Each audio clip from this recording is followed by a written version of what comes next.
I'm glad you spoke about the spirit of learning and education because that leads me to my next question. Every year, millions of young Indians lock themselves in rooms chasing UPSC, NEET, JEE, with some spending over 6,000 to 10,000 hours preparing for an exam with a 0.01% success rate. We've built an education system that manufactures anxiety, not ambition, where failure isn't just academic, it's personal, social, and emotional collapse. As someone who cracked the UPSC and then walked away from it, what do you say to the 18-year-old in Kota sacrificing their youth for a shot at a system that barely respects their time or their mental health? What is your vision for an India where education isn't about elimination but elevation? Where our youth don't need to break to be counted? I'm giving more stories so that I connect and answer. So there is a friend of mine from my college time. His name is Desing Periyasamy. So Desing Periyasamy is a Tamil film director. And one of his movie called Kannum Kannum Kolladithal came. Right now his next movie on with Mr. Simbu is doing it. Next week it is on. And I still remember Desing Periyasamy in my college time. We were part of the dramatics club. When the classroom, I was doing engineering, he was doing BSc CT in the same campus. In the classroom, when the answer sheets come, the professor will give a sheet, okay? Bansal Saab, your sheet. Priyaji, your sheet. All of you will get your answer sheet. You will see, okay, 90, 85, 79 out of 100, you will eagerly see. But Desing will never get his answer sheet because it is always the last. And the professor will give it to Desing. He says, why are you checking anyway? You have failed, you got 30. So it is like that. But Desing was so particular that this is his passion and this is what he has to do in life. Later I went for my MBA, I went for my civil service. I was tracking Desing Periyasamy all through my life. So when I was SP Udupi, he came all the way to Udupi. He said, look, I'm doing a police story. I want to see this. Passion never went away. Then he made his first movie. Passion never went away. Making his second movie, passion never went away. Because last week I was meeting him for a conversation about life, student friends we are meeting. The reason I'm telling you this to you is, many a times, including me, the first 20-25 years of our life, we experiment so much with our life, we actually don't know what we want in life. We actually don't. Even now, I'm sure many of us don't know what we want in life. And we have a vague idea, this is what I want to do. Vague idea. We kind of go through that vague idea.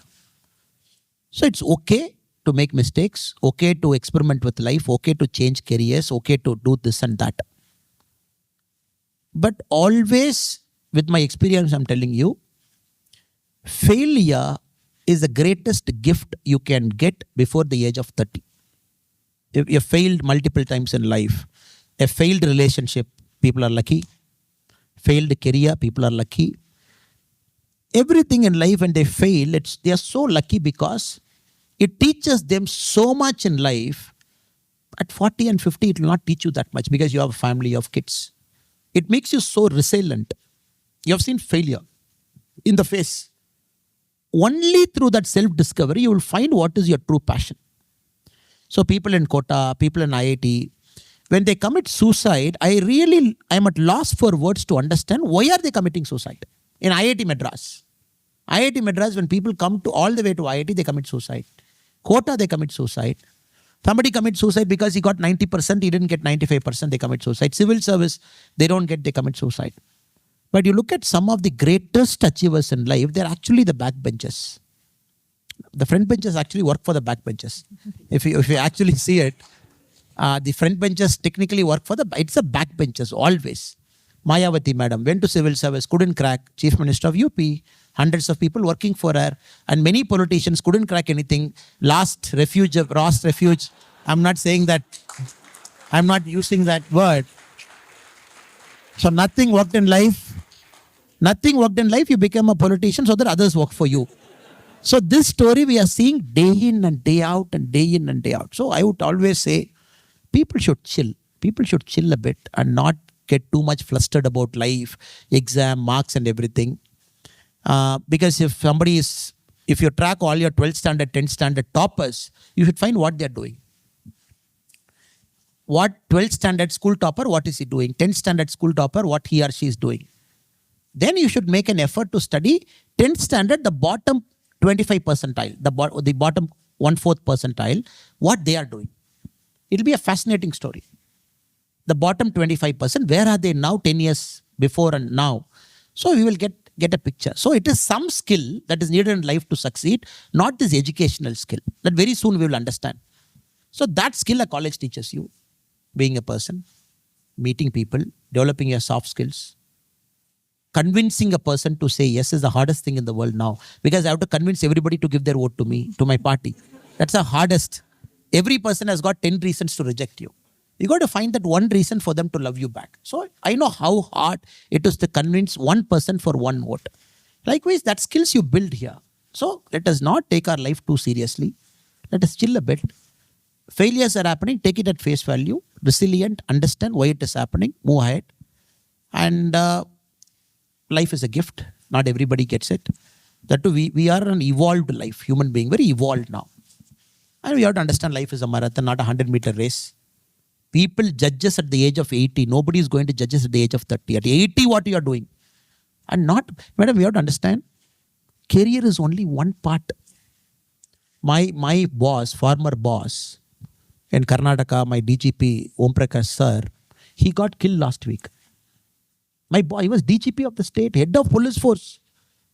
256 IPS officers report to him. He got killed. By whom?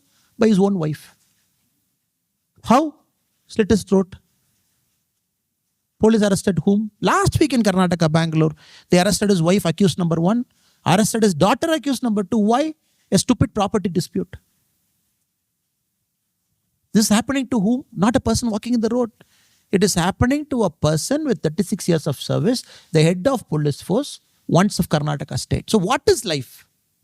So career is only one part. If you don't have a meaningful relationship with your husband or wife, then what is the purpose of life? Or meaningful relationship with your son or daughter? Or meaningful relationship with your colleagues? Meaningful relationship with people around you, with your relatives, with your mother, mother-in-law, father-in-law, father. If you keep fighting these tota-mota things, we keep fighting among ourselves. And that say, no, I'm a big guy at Amazon, I'm a big guy at Nvidia, I'm a big guy. Who is going to respect us after 60? Correct? Yes. That is why the politicians keep telling, till power is there, I will see you. After that, we will see who you are. So let us chill our life, take it at face value, not take too hard it, and measure your success not by your bank balance, because it's one part, but success is all about happiness, fulfillment, children, they living healthy life, you living healthy life, your parents living healthy life. You're not emotionally burdened. Family is okay. Family is good. Society is good. So this whole circle is your life. But somehow our education system has taught us to see only one part of the circle as life. Because this Macaulay, this brilliant person, what he did is a very unique guy. He came to Chennai only by ship. Thomas Babington Macaulay. He came to Chennai, her hometown. And he told people to carry him to Mysore, via Mysore to Ooty. Because at that point of time to go to Ooty or to go via Mysore. So they put him in a palanquin. Thomas Babington Macaulay was carried to Ooty. He wanted a cool weather to write India's education policy. When Macaulay was going to Ooty, they told him, sir, we want not only to write our education policy, we also want you to write our criminal policy. So India had the unique distinction till about few months back that the Indian penal code was written by Macaulay. The Indian education policy was written by Macaulay. Both he did sitting at Ooty. So imagine a guy writing my education policy. Imagine a guy writing my criminal policy. Same guy, which we had for 200 years. Just now we have changed the penal code. We have changed the criminal procedure code, Evidence Act we have changed. We have changed the education policy now. So, but unfortunately, education is everything. Marks is everything. Money is everything. Job is everything. Because of this culture, even in US, I'm very sorry to say, when I see all my Indian friends here, they go to a school which is like Chennai only. 80% of kids are Indians. Then I ask my friends, what are you doing in US? No, I try to buy a house where a lot of Indians live. Fine. So all Indians live. I try to buy an Indian curry. I try to do Indian thing. I try to do this. No. The idea is you should take your American friends to an Indian curry house and make him to eat parota, chicken kurma, veg gravy, whatever is there, idli, make him to do it. That is assimilation. And here, all schools, top schools, 80, 85%, 90% Indian kids. When are our kids going to learn the American values a bit? Soccer, sports, outdoor, taking risk in life, climbing up mountains. And we force everybody to only do the Indian thing. No, you do this. Why are you keeping PT period? Cut it. So all parent-teacher meeting and American schools have become a big drama where you want. So what is the American doing?